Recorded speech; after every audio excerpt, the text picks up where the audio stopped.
being lazy. It's about real-time recommendations, but the underlying database is a graph database. And all of you guys are computer science, right? I mean, you understand what a graph is, right? As a data structure. I'm not talking about the graph, the charts. I'm talking about the graph data structure. And yes. I'm actually kind of weak on that. Okay, so we'll look at what a graph is first. Okay, so graphs are not the charts that you talk about in an Excel. That's not what we're talking about when we're talking about graphs. We're talking about something like a node. Okay, a node is a vertex on a node, and these nodes are connected to other nodes, and this network representation is also called a graph. Okay, this was invented in the 1700s by Euler. They gave him a problem on how do I cross all these 7 bridges only once and go to every place, and that was the problem. It started when he invented this theory. Okay, it's a representation, it's a mathematical representation that's very powerful, has a lot of applications in AI, and it's also used in a lot of gaming. Okay, so we'll start looking at this mathematical representation of nodes and vertices, how they can actually be helpful. Okay, so when we are talking about a node, to give you an analogy, so when you are looking at a database, the traditional database, you are looking at a row and a column, right? Or a table, rows, columns. We don't use those terms, we use the term of a node and a relationship. That's it. Okay, so instead of a row and a column, you can think, yes. Oh, I mean, like a table I can consider as like a node. You don't want to think of it like that, but yes, that's initially you can start with that. Okay, so graphs do have its own. You want to design it, you're thinking about it with the graph, but for now, as a crutch, we can start, migrating from a row column paradigm to this node vertex paradigm. And we'll talk about why this is actually useful. And just like the columns have everything, so you can have a table considered as a node, and there could be another table, another row, and these rows could be joined. Okay, so each and every entity, so nodes can represent some entities. It could be people, right? And this could be another person, and the relationship could be friend, right? So if I want to find the friend of the friend of the friend of the friend, in a regular table, you have to do a lot of joins, and it becomes very difficult. Okay, and in pharmaceutical industry, you produce batches which produce some more batches which produce a different kind of batches. So when you're producing a lot of these, you need these vertices and edges to actually understand how the process is unfolding. Okay, so we use these nodes and relationships as a representation, and this has a lot of applications. And one of the applications that we're going to talk about is a recommendation engine. All of you have seen a recommendation engine, but can you tell me an example of what you have seen? Netflix? Yes, perfect. I mean, there are like many platforms, so whatever we are like watching or something, maybe like Netflix or like Amazon Prime or something like that. So I think they are just figuring out the trend, like what are we are really liking the most, stuff like that, and then they are recommending that stuff when the next time we go to that particular platform. Correct. Yeah. So how are we doing that? What is the mathematics behind that? That's what we will try and do today. And I'm going to use movies only. Okay. So to make it a little more easier, we'll only use a movies database from a third-party data source. Okay. So again, these things can have its own values, and even the relationship can have weights. Okay. So the weights would make more sense if these are roadways, and you can have a distance. And this could be one city, this could be another city, and this could be the distance between those two cities. Okay, so we can have something like that as a weight. And so these nodes can also be of a particular kind. Okay, so if you see here, a node can be a subscriber. Okay, and the blue nodes can be a show. Okay, this could be Friends, it could be a movie, it could be something else. Okay, so shows are nodes as well as subscribers are nodes. Okay, the act of watching it is a relationship. The interaction is a relationship. Okay, and you can watch it on demand or you can watch it live. Okay, so So it's a type of relationship. So the interaction type can also be shown as a relationship. So this suddenly makes it very easy to represent a lot of real life phenomena using these graphs. So mathematically, now suddenly you have a way, a language by which you can model stuff. Okay? So you can actually go to that bit.ly Neo4j recommender, and that will take you to the website, and so you can follow me through. Okay? So we will actually do a little bit of coding here, and I will, just like SQL, we are going to use a different kind of language called Cipher. Okay? So instead of the query language for graphs, there are quite a few query languages, but the query language that I'm going to use now is called Cipher, and we will look at that shortly. So let's go there. And if you come here, you should see something like this. And I have this whole thing in the browser, so you should be able to follow along. You don't have to remember, no need to take notes. This server will be available until the weekend. Okay, so I have it for 3 days, so you can actually use this over the weekend and follow me through. Okay, and we will talk about how this whole Could you go back one screen and display that link, the URL for it? Yes. Bit.ly / Neo4j recommender.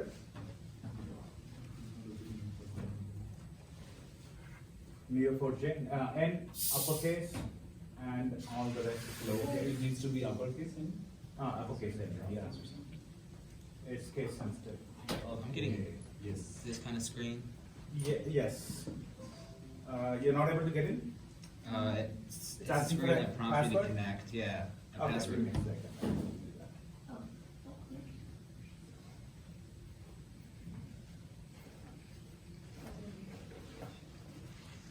Okay. So this is the username, this is the password. Okay? Thread tracker frames.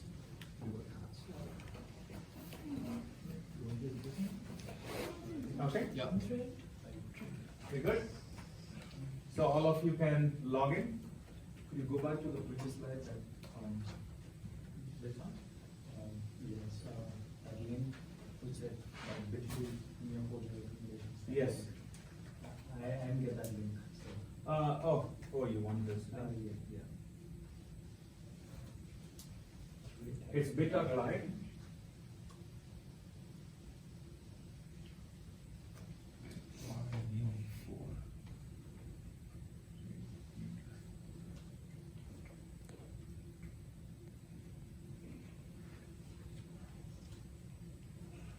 I'm going to send you all the slides as well, but you know, Can you show the more there password are once more? Huh? Password once more. Password. Threads, hyphen, tracker, Hyphen friends. hyphen Frames. frames,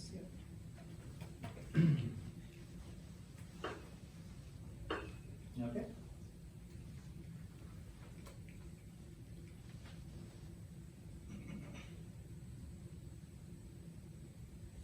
You got it? Yeah. Okay. So let's now, I'm going to just show a little bit about recommendations. So when we are doing recommendations, we want to personalize the recommendation. Okay. And I want to find, so there are two people here, if we look at this. Guy Davis and Betty Ramos. And if you see, both of these people have watched these 3 movies. Okay. Please zoom in a little bit. I mean, can you zoom in a little bit? Oh, yeah. Yeah. Thank you. Okay. Yeah. Yeah, you should be also able to see, or you don't have the. Oh, sorry. Yeah. I was- Yeah, you should be also able to see, but that's why I just wanted to, have you follow through. Okay. So what you're seeing here is a graph, and the purple ones are the people, and the blue ones are the movies. Okay, and the relationship is the ratings. Okay, how a person is rating a particular movie. Okay, so this tells you that I could actually use this information to find soulmates in terms of movie ratings. And if I know another person who likes almost all the movies that I like, and he has watched a movie and liked something else that I haven't watched, then guess what? Maybe I should be recommended that. And that's what Netflix will do. That's what the Amazon Primes do. Okay. By similarity of taste. Taste, yes. Okay. So we are going to go through a little bit of theory. I'll just go the thing. So what we'll try to do is we will try to find a note just to get our hands dirty. We'll try to see what a set of notes are. We'll try to find a relationship. We'll try to find a pattern. Okay. Before we jump into building a real-time recommendation engine, we need to learn a little bit of querying. Okay. So we'll do the select star of graphs. Okay. So when you do in a SQL, you start with a select star, then you write a recommendation, then you do a join, etc. We'll do the same thing. Okay. But we'll do it with the graphs.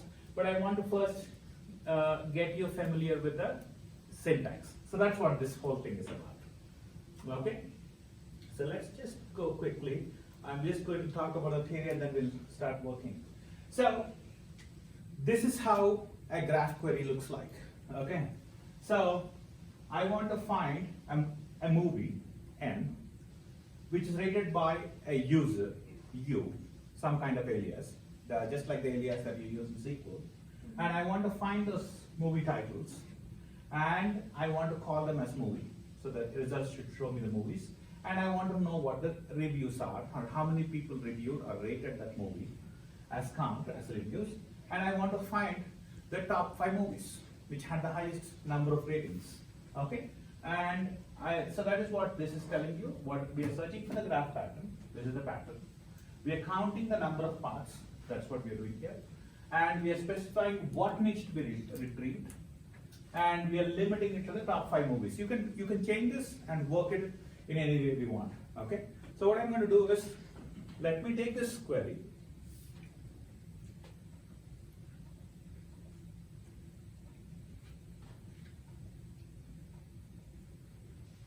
I think I have this here, but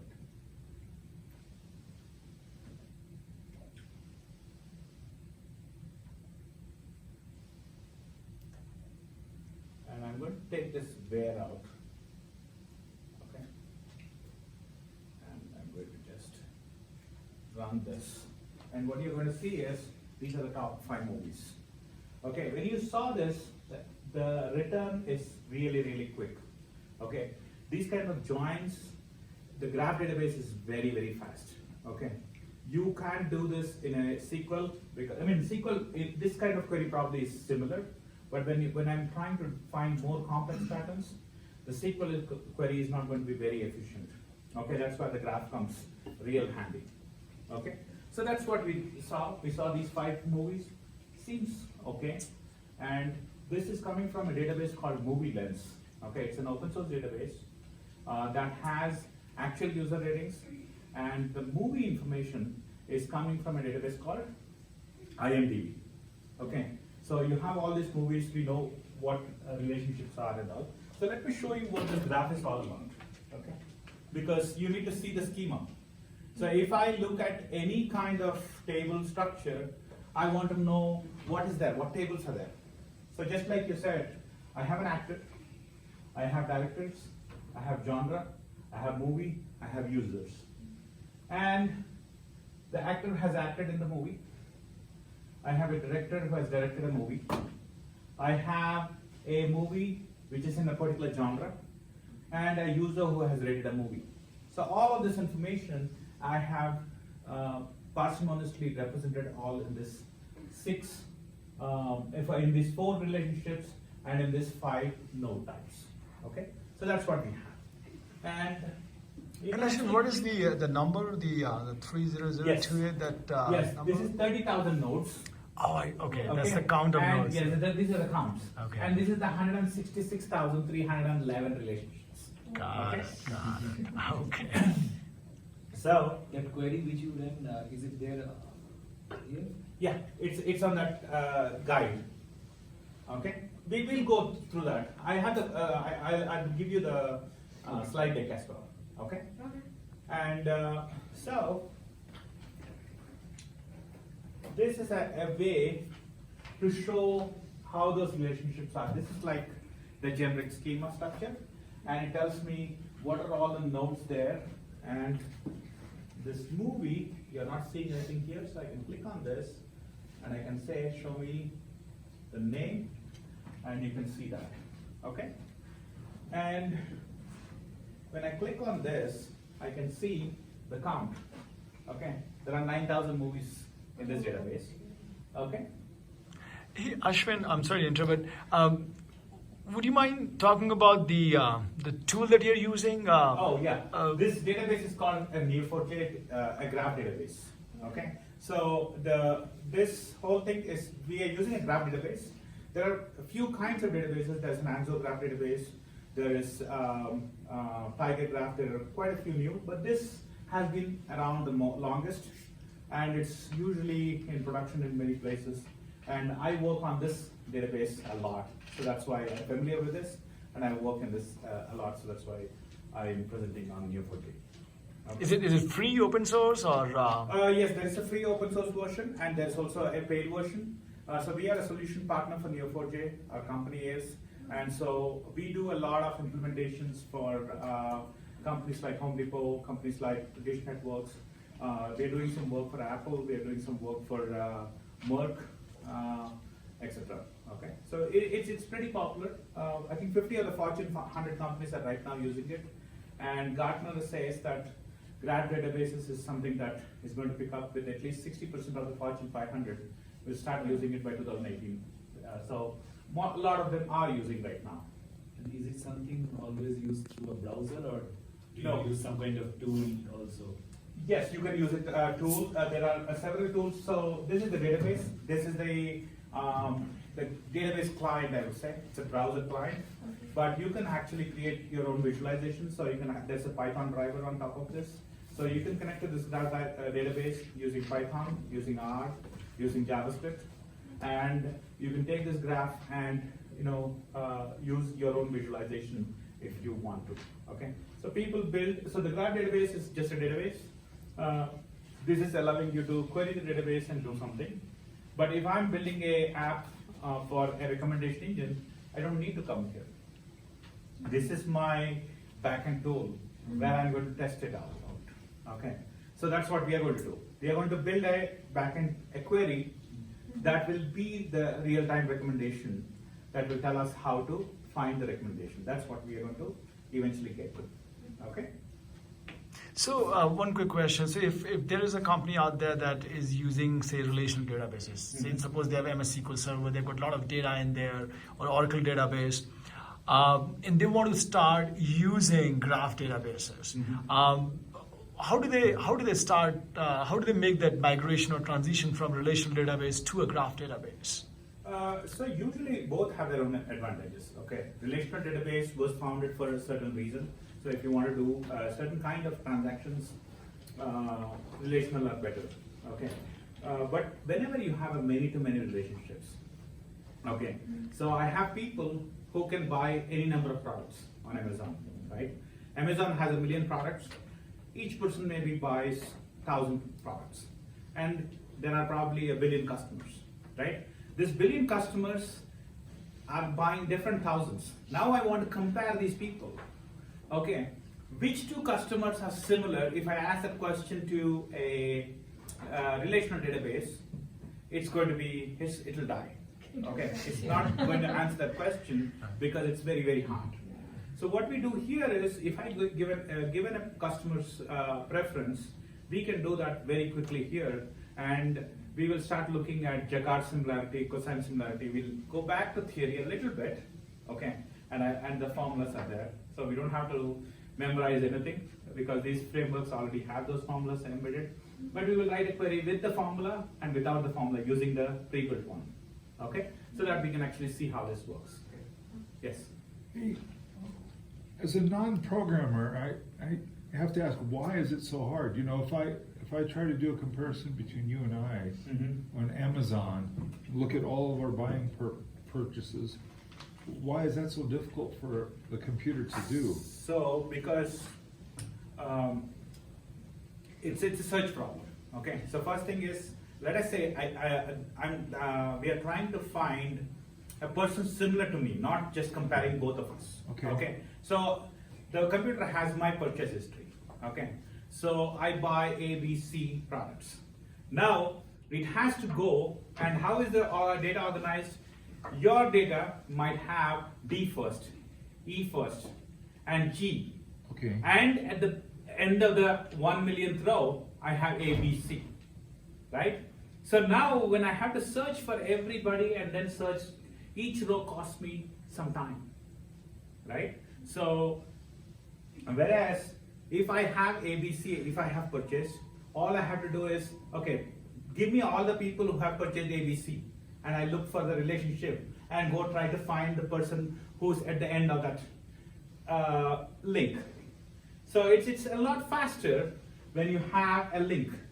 So let us say this is I am the person here. I watch 3 movies. Now for these movies, let me find all the people who watch all these 3 movies, and that's easy. You get it? So that's where things start happening, and you'll start seeing when we do the queries, you'll start seeing how easy this is. Okay, so let me give you a real life. Putting it in a graph format so that you can. months. What was that? 4.5 months. 4.5 months to bring it to a point, and then you can run those queries, and then. Yeah, so production, I mean, you have to do all that, get the testing, and so we did the proof of concept 4 weeks, and then we went and did the implementation. It took around 4 months. It went into production last January. So it seems to me that the relation databases are good for some few scenarios. Graph databases are good for a few scenarios. So do companies out there keep both the databases in sync, kind of like they've got, for certain queries they have graph database, for certain queries they have relation database, and behind the scene they keep them in sync? Yes, that's actually one of the challenges that companies do have today. And how do we keep them in sync? So that we have to build these ETL pipelines. So as a company, we specialize in building graph pipelines. Okay, building this data, feeding these graphs, and keeping this graph up to date. Okay, so let us say in this situation, okay, now I'm only getting the actors, directors, and genre. Okay, let us say now I'm going to get the producer. Okay, and I'm going to get the assistant producers. Okay, now what's going to happen is this key must change because your business changes, right? And so we have to keep on evolving the graph. And when we want to keep this, so yesterday there were only 5 plants. Today I have 24 plants because I bought these other 5 companies, right? So you have several things that keep changing. And the advantage of these NoSQL databases, unlike the relational databases, is I don't have to change the table structure. Yeah. I just can keep adding these new nodes, defining them, and start adding these relationships. But that reminds me of classes I've taken in the past that are kind of similar. Like if you add one node, I'm thinking networking theory, then it increases your system exponentially. So then, you know, if you have like 16,000 nodes or something like that, you just add one actor. Now you have like increased it by multitudes, you know, not just by 16,000, but like Yes. to the power of 16,000. Sometimes, yes. If it's a graph, if that node connects to all of them, yes. That is one of the reasons the graph pipelines are very difficult to build. Okay, so we specialize in that particular area. How do I keep this graph pipelines in thing? And just like I add a node and a relationship, I also have to delete them. Okay, so I keep pruning the graph a lot. You have to do that manually, or you have search No, we engines? programs. We build the programs to do that. Okay, so the math is very similar to the SQL math. You have to do the counts and everything, but you know, you have to just make sure that when you're auditing the graphs that are going in, they are accurate. Okay, so that's what this whole thing is all about.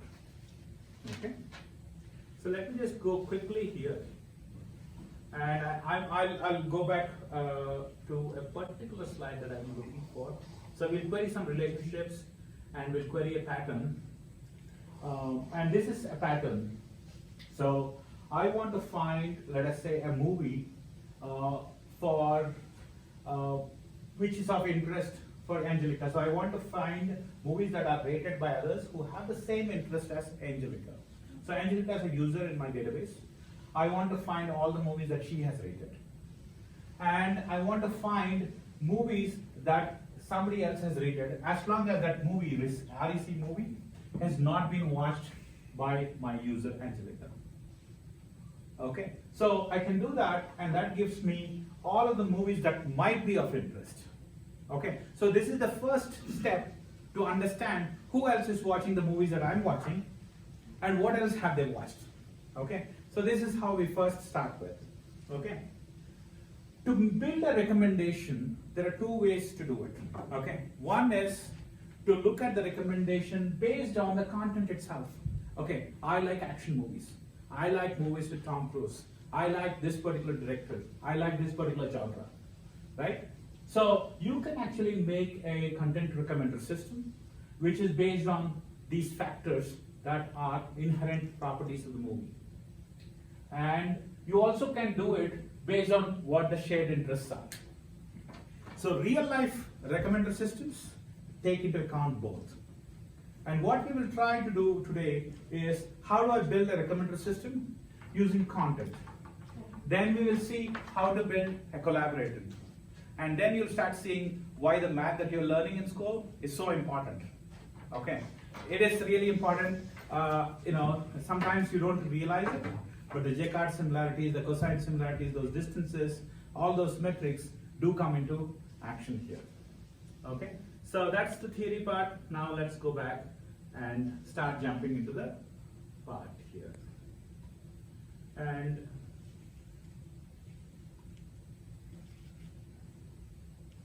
so these are, we have this intro here, so you can actually follow through. So when you see here, the graph pattern consists of nodes, relationships, and you can see the aliases here. So when I said you, and I represented a user here, that you is an alias. So you can be any number of users. So I'm just calling them by that alias. M is a movie. R is a relationship between the movie and the I just user. have one question. So, Yeah. like you told that all the nodes represent an entity, yeah? Yes. So, user is one kind of an entity. Correct. Now, like suppose like any person like Tom or like any person, he is like also like, I mean, he's not a generic entity, but he's part of that particular category. So, will that be also a node? That particular person? Yes, sorry, I didn't get the full question. So, you told that a node represents an entity. Yes. Suppose my entity is user. Mhm. Now, the different persons, the different users, they will also be representing a node. Correct. But they are not a generic entity. They are They're just not generic. They are The specific. user, yes, the user is the label. So for example, okay, you are a user, okay, you are a student of DU, okay, you are a graduate student of DU, okay. So you, if I create you as a node, then I can have 4 labels for you, right? You as a person, okay, you as a woman, you as a DU student, you as a grad student. I can have all those representations as the node label. Okay, so that way what happens is, if I'm only interested in DU students, then automatically I will start looking at only DU students. You get it? So this is also another advantage of the nodes. So even though I created only one label, I can have multiple labels for people, for any entities, right? Because that's how we look at it. Everything is gray, right? This is a fruit, it's also a vegetable like tomato, right? So we call it a vegetable, but it's in fact a fruit, right? So you can actually have these multiple definitions and all these gray areas. You can put it on back into the database so that you can use it efficiently. Okay, so whenever we are delivering NLP and everything, this becomes very useful because I can take the words, I can start looking at part of speech tags. Have you guys worked with NLP? No. Okay, I'll then be back to that. Okay, that will be a point for a different time. So you can see this is what we were talking about. So you can have search for an existing pattern, and you can have that match certain criteria. The title can only be matrix, okay? And then I want to find all the matrix ratings. So we can do that, okay? And we can also do aggregations like count, max, etc.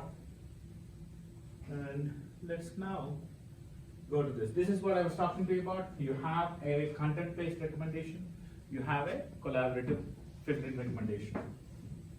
And there are all these queries here. All you have to do is click on this query, it will come there. So you don't have to type anything. Okay? So if I click on this query, it actually has come. So you can see that this query has been populated there. And I can execute this query. So what you're seeing here is, let me show you this movie.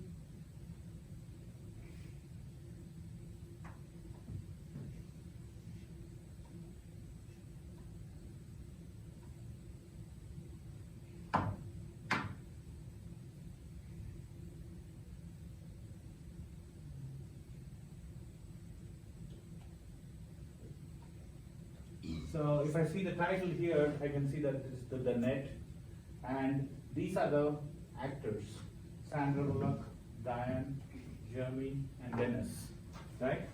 And you can also see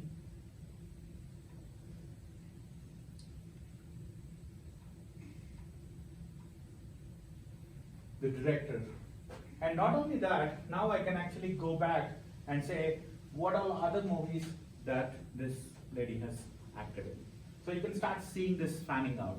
And you can see from this which other actors are.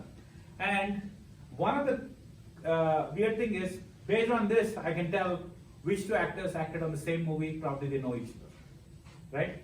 Just by looking at these relationships. Okay, so who might know each other is a question that I can answer very, very quickly from this.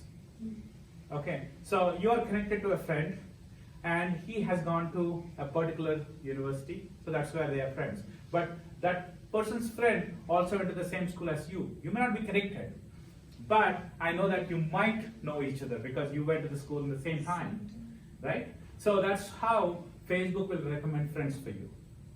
Okay, LinkedIn will recommend people whom you might know. Okay, so that's how it is being done. Okay, so it is a graph, and we use that graph to look at it. Based on your graph, I can tell what language you speak, because all the people who you talk to or who you have friends, they only speak a certain set of languages. So I can at least narrow down the set of languages you might know. If all the people who you are friended with have Hindi as the language that they speak, in addition to English, you probably speak that too. Okay, so that's the kind of thing. And if all of your friends are German, it's highly unlikely that you won't speak German, right? So those are the kind of things that Facebook can tell about you. They can tell who's a Republican, who's a Democrat, based on their associations. Okay, so we do that. We call that semi-supervised learning, and we build that as well. Okay.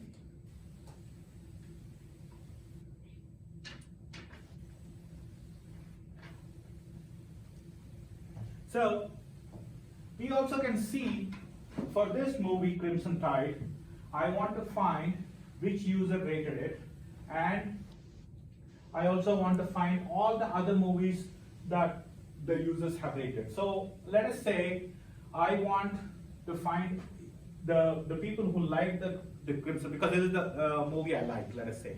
I don't know that movie, but Crimson Tide, if I like this movie, I want to find all the users, what are the movies they have watched. So we can actually use this kind of logic to figure that out, okay? To figure the common tastes here, okay? So we'll go a little bit more, we'll start. So basically the users who liked Crimson Tide movie, those users who liked what other movies they watched, okay? So the other way of looking at this, we talked about content-based similarity, right? So what is content? Okay, in a movie can have a genre, right? So if you like action movies, you might like other action movies, right? But every movie has probably 2 or 3 genres, okay? So we'll get into some kind of real math where we have to actually do some set similarity problems here, okay? So let us look at this thing here. So what this query is doing is, it's trying to find all the movie genres that have the same genre as this movie Inception. Okay, so Inception is a movie that I really like, and I want to find all the genres of other movies that are similar to Inception. Okay? So that's what this is doing. So you can actually follow this query. Spend some time to look at the query. I mean, I don't want to make this into a class, but you know, all the queries are there, so you can actually look at this. So here, there's a movie, and it has a genre, and that genre is, for this movie, I'm already giving the title. Inception is, and I want to find the genre for Inception, and I want to find all the movies that share the same genre. Okay, and then I'm going to collect them into a set. That's what this is doing, and then I'm going to count the ones that have the common genres, because it can have more than one. Okay, it's not one.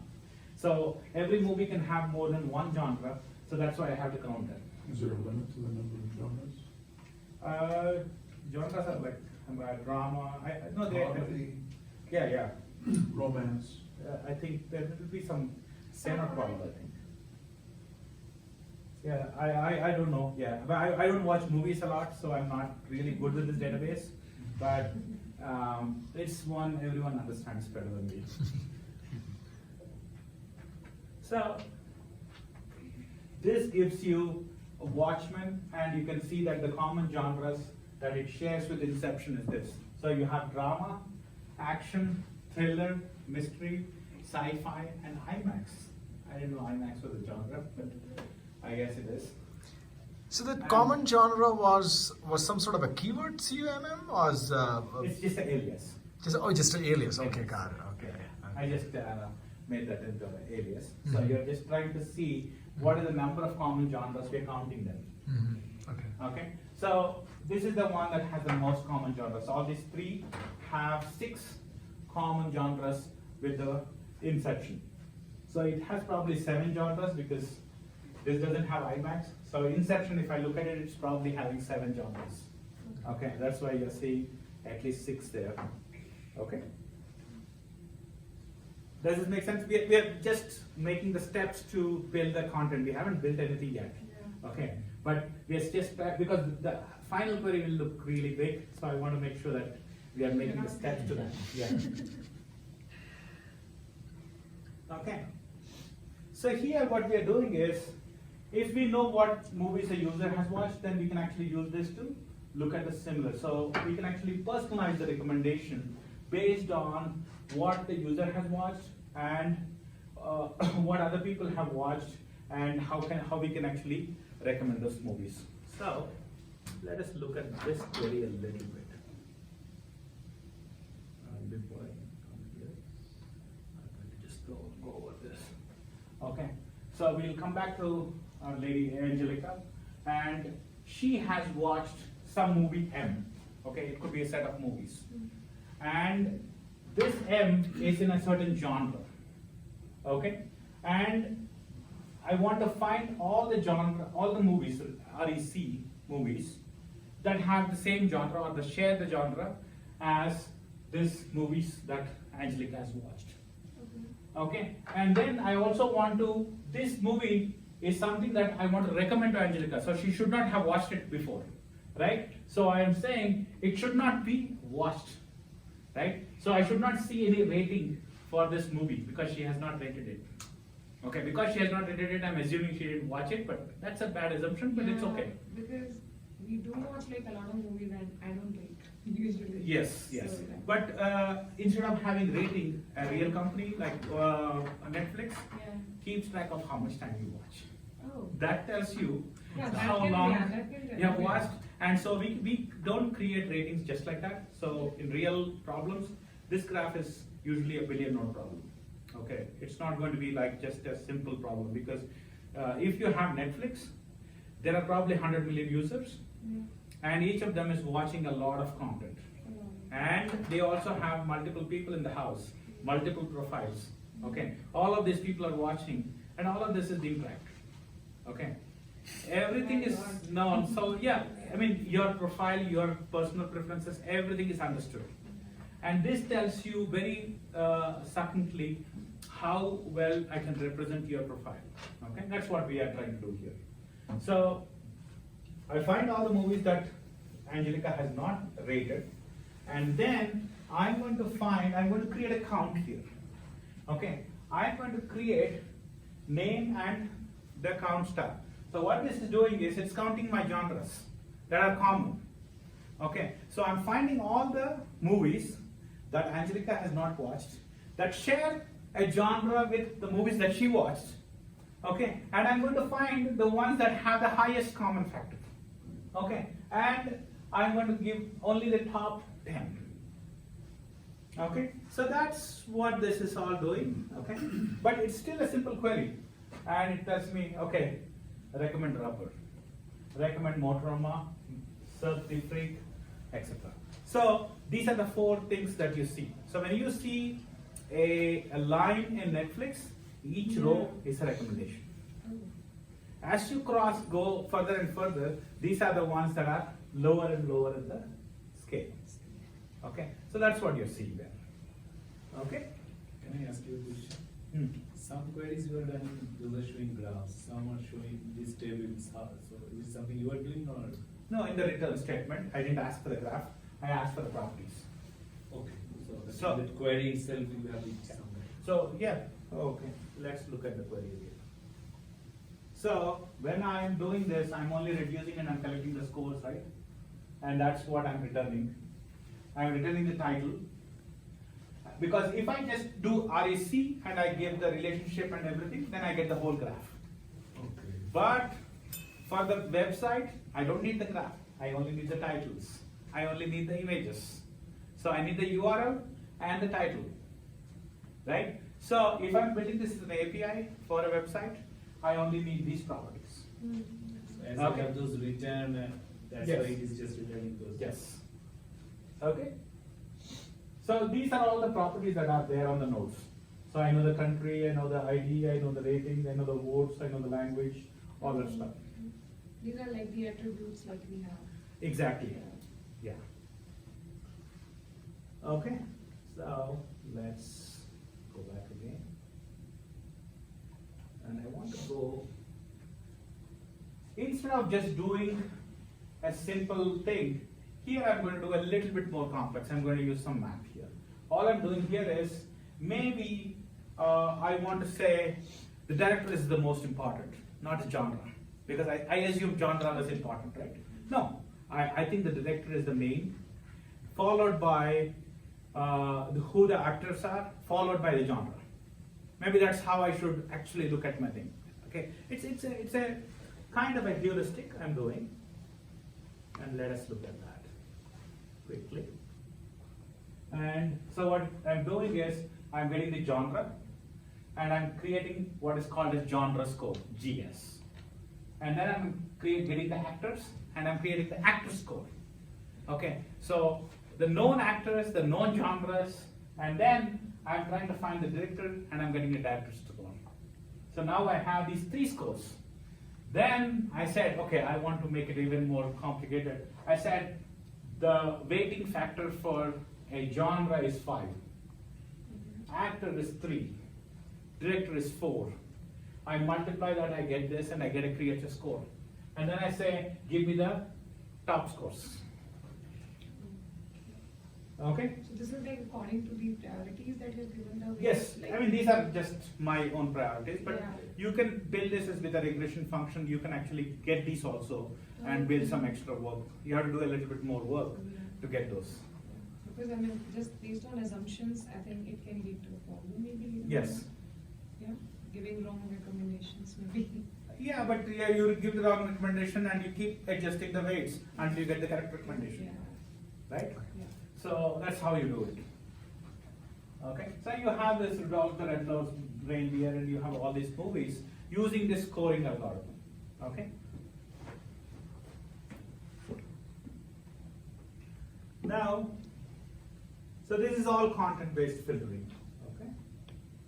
Now, there is something called a Jacquard Index. I don't know whether you have heard about it, but a Jacquard Index is if you have 2 sets. I want to see how these 2 sets are similar. Okay, when I want to look at similarity, this gives me a very good way of measuring similarity. What I do is I take the 2 sets, I get the intersection. I take the 2 sets, I get the union. I divide them, and I get this Jacquard Index. Okay, this tells me how similar the two sets are. If the two sets are completely not disjoint, then intersection is going to be 0. So there's no similarity. If they have 10 elements each and 3 elements are common, okay, so then you know that it's 3 divided by 17, and you get that. It's like always 0 to 1. Well, 0 between to 0, 1. 0 and 1. Yes. Yes. So you'll get a nice similarity metric using this Jacquard Index. Okay. So both these queries are doing the same thing. One is doing it by the intersection by calculating it. The other is using a function that is coming in the system. So you have a nice epoch Jacquard intersection. I'll show you here. You can see the okay, no, they didn't actually. This is all. There's another epoch function that allows you to calculate that directly here. Okay, and we can run this, and this tells you all of those titles and then Jacquard indexes.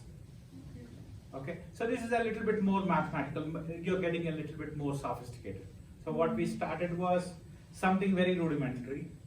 Then we started adding more, weight into it, more data into it, and building a lot more sophisticated measures that tell you how things are. Okay. Real life things are even more complex, but you have to do this more and more until you get even 2% more extra recommendations. So there are other ways to measure whether your recommendation is good or not, and we try to see, okay, how much did it increase the engagement by? How many more movies did I make them watch? All that stuff, right? So they look at that part very, very closely, and it's a very big area that people are, trying to figure it out. Okay, so this is one way of looking at the content-based metric. Now let us come back to the taste-based metric. Okay, so we started with that assumption, right? Like people, so we are going to do the wisdom of the crowds. So if I like something and you like something, maybe you like something else, maybe I'll also like that, right? So that's the whole Transitivity. Maybe. Yes. So we want to understand this lady, Misty Williams. We want to see what movies she has rated. Okay? A lot. Oh my God. This is how it would be. Okay? All the movies. So she probably is retired or something and she has a lot of movies. And the thing is, when you watch a lot, how do you know you like something better? Right? What I'll do is, I'm going to take all of my ratings, I will average them out, and anything that is more than the average, I like better. Okay? Just like relatively for that person. Right? So we can actually find the average rating for her, which is a 3.5. Okay? Among all of the movies that she watched. Okay? So now suppose for some certain movies, if she has like rating more than 3.5, we will take those and their genres That's and what their I'm doing match. now. Okay. That's what I'm doing now. Right? I want to see all the ratings that she liked better, more than the average. Okay? Okay? So you can see all the movies that she really liked, and we can actually even sort this out and everything, but that's what the thing is. And if I want it by a table, you asked me the question, the table is also here. I normally don't show that, but it tells you what the ratings are. So this is the rating, this is the user ID, this is the rating, and we can go down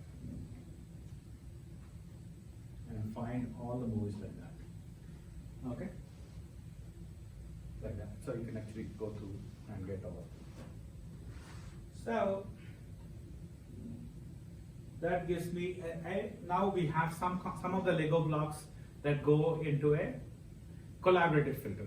Okay, so first we saw the content-based filter, and then we go to the collaborative filter. Okay, a real-life recommender system consists of both, and then we have something called a cold start. Okay, I don't know this new user. What do I recommend? right? So there are a lot of practical problems that we have to deal with. Okay, I have this new user onboarded, how do I deal with? And so those are called cold start problems, and we deal with by trying to give them the most popular that everyone likes. Yeah, we can just like get in his attributes and match with some people having the same attributes. Same attributes. And then, like go around. Yes. So it's a very interesting, it's a very big area. There's no straightforward answer. It's a lot of creativity and a lot of guesswork Okay. until you get it right. Okay. So we keep tuning it until we see the engine is coming up accurately. Okay. Now let's look at our collaborative filter using people. Okay. So this is our query, and let's look at it closely. So this lady Cynthia Freeman rated some movies, and these same movies were rated by other users O, and these other users, whatever the movies that they have rated has not been watched by Cynthia. Okay, that's the first criteria. We need to do that, and then we want to get the titles. Okay, so we are not doing any scoring yet. Okay, we don't know which ones are good, which ones are bad, but we can get some of the contentions. Okay, so at least we know that there are these possible options. Okay, but if this is a million options, then it doesn't make sense. I can only give 4 or 6, right?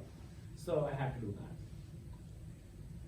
So I want to take this and I want to filter it with my content. I want to filter it by genre, right? So I can only take this genre, and let us look at this again. I'm doing the same thing here, and the beauty here with the graph query is I take the top query, I pass the result to the next query. Okay, so you are not creating a new query. If you look closely, I took the same query, except it was Cynthia. Okay, but I take that information and I'm storing it at this intermediate step.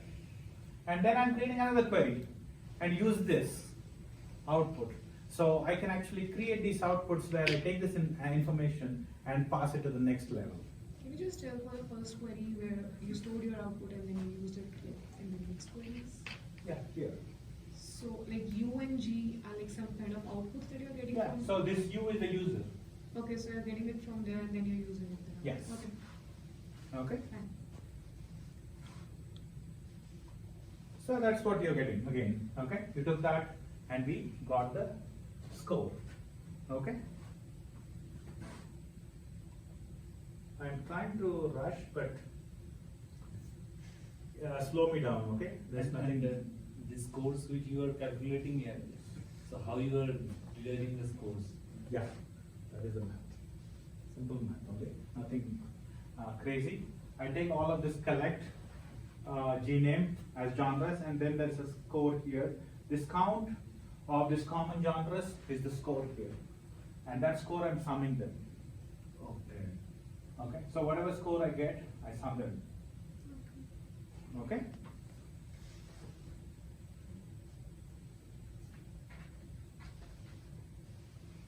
Now, let us talk about a little bit more complex. This is called cosine similarity. So whenever you have sets with discrete items, we use Jacquard. Whenever you have something like a continuous number, that is a floating point, then we use a cosine similarity or a cosine distance. Okay. So this is similar to your polar coordinates. You must have learned in your coordinate geometry back in school. The same thing, nothing different. Can I ask you the question from the previous slide? Yeah. So you mentioned that we can improve this approach using KNN method. Is it Yeah, we are going to do nearest that. neighborhood? or- Okay, nearest neighbors, yes. In the world of recommendations, I want to find the K users who are most common with me, right? I watch a certain set of movies. Find me 10 users who like all the movies that I liked, and then find the best movies that they like that I didn't watch, and then average the ratings of that so that I get the top ones. That's what we are going to do. So we are going to do what is called the wisdom of the crowds, right? So instead of taking one person, because when you are in real life, it's going to be millions, right? There are a lot of people who have watched the movies that I watched and they like the movies that I liked. right? Now, how do I use all of this information? I try to average that out. I try to use the wisdom of the crowds. Okay, so that's what we are going to do actually next step. That's what we will do. But let us just go through this quickly. And this are the same. And the cosine distance you were explaining, just can you just repeat once? yeah, yeah. So this is the formula. So you take the A dot P, and this is the formula. Okay. Okay, and this can be, so you have to understand that these are vectors. Okay, this can be in any kind of space. Okay, N-dimensional. any n-dimensional space. So that's why we use this notation. Okay, you must have done this only in a two-dimensional space in coordinate geometry. Just take the two-dimensional space, extend it to a 10-dimensional space. You'll get the same thing answer. So the formula is the same. Okay, and all we are trying to do is we are trying to find the angle between that two vectors, and if the angle is close to 0, then it's 1. Cosine 0 is 1, right? And cosine 90 is 0, right? So if something is orthogonal, then they are dissimilar. When something is similar, they are very close, and the angle is close to 0, and that's all it is. Okay. Nice to see whatever mathematics we are studying, its applications. Yes, yes, yeah. Your trigonometry that you studied in high school is very These are the important. things we studied, so Yeah. now you are applying that, it Yeah, looks so really it good. feels good, Yes. yeah. Okay, that's why I'm saying, like, you know, the formula that you're studying do have a value. You know, Yeah. just don't think that it is not. It's just that sometimes, and same thing, you have a Pearson similarity. It's a Pearson correlation, and we use the same thing to get the similarity there. Okay, and coming back to, let us go to the k nearest neighbors, and I'll talk about this a little bit because this is the most important. So this is what we are trying to say. Who are the 10 users that taste in movies most similar to mine? What movies have they rated highly that I haven't seen yet? And give me the best of the movies that all of these 10 people like. Okay. Right? That gives you an ability to say, okay, I give you a recommendation where I'm very, very safe. Right? It's not one person who's saying it, the 10 people who are saying it. Right? The 10 can be made into 100, 500, whatever, depending on the data. Okay. So this is what this does. And this, by the way, is very close to what a real life recommender would do. At least one part of the recommender will do. Not the cold starts and everything, but this is what the actual recommendation does. And if you see, this gives you the answer very, very quickly. And when I'm searching the site, I need this answer in 200 to 300 milliseconds. I cannot wait for the answer. Time efficiency, I think, Yes. is the prime most thing. Yes, so I need to have this thing as soon as I click the Netflix and I log in, I should get this answer, which is different for you and different for him. Right? So that needs 200 milliseconds. So you have to give the answer very, very quickly, and that's what we are doing here. Okay, so that's why I said it's a real-time recommendation system. It's a query, but it's a real-time one because we have organized the data in such a way where I can query it very, very quickly. I think, I don't know, I mean, correct me if I'm wrong. So suppose if I use relational databases for such kind of information, so I think going to the, like you were telling, to the down levels, so I mean. You can't solve this. So not solve it, and even we are going throughout like every entry of each table, that is taking a lot of time. But over here, it's just from one node to another node, which are in our area of interest according to what we want to do. So I think that is what like reducing the time. I mean, Exactly. making It's the a time hop. efficiency really nice. Yeah. Yes. Just, I can do a million hops in a second. yeah. Okay. Whereas there, I have to go fetch the data, put it into my memory, search for it, take something, go to the next. Yeah. So that read That is and getting seek is very, very based, hard. yeah. Okay. So once you get into the systems engineering, you start seeing that for every search, every query that I do, I have to go to the hard drive, find out where in the hard drive the data is, the general area, then figure out, get that information, and find the one that I'm looking for. And I have to do that multiple times, and that's not easy. Yeah. So that's why the relational database takes a long, long time. Sorry. And actually what I wanted to share with you, and that's, so there is a video there, you can actually build this with a Python and Neo4j. Okay, and there is a, you can actually video data science and recommendations, how do you bootstrap your recommendations. So you can actually build these things in Python and make it usable from a website. Okay? If So- you follow these videos, say building a recommendation engine with Python and Neo4j, Yeah. Are we going, can we do it on our own? Or? Yeah. Yes, yes, Okay. yes. If you guys are interested, and Yeah. I'm looking for people too, I'm Actually, trying to it hire. seems pretty interesting. I mean, especially what all we are learning Yes. is all applicable. Yeah, this is very, very applicable, and there are a lot of different, so, recommendations is only one area, okay, fraud is the biggest area where we are looking for. So I'm looking for anomalies, I'm looking for patterns, where this person, so I have to do this kind of thing to figure out if this credit card swipe is a real one or a fraudulent one. So I know that you live in, in Colorado, and suddenly this card is being swiped in France. Okay, then you know that, okay, this card swipe is not in the profile, or I don't think it is like the profile that I'm used to. I don't see this card ever swiped in France before. Okay, so you can actually look at that. Okay, so fraud is another area. Genealogy is one more area where we are looking at. So there are a lot of applications that, and AI is. Are you guys, you are doing data science, right? Yeah. So TensorFlow, are you using TensorFlow anything? Okay. Not a lot. In our machine learning class, we did some. Okay. But yes. So in September, Google released a new package called the Neural Structured Learning that allows you to feed the neural network with a graph. Okay, so the graph data and the neighborhood data can be actually sent to the thing. So it's called NSL, so you can actually look at it. And that allows you to actually feed graph data back into the neural network to get better output. Okay. So that's what I have for today. Thank you.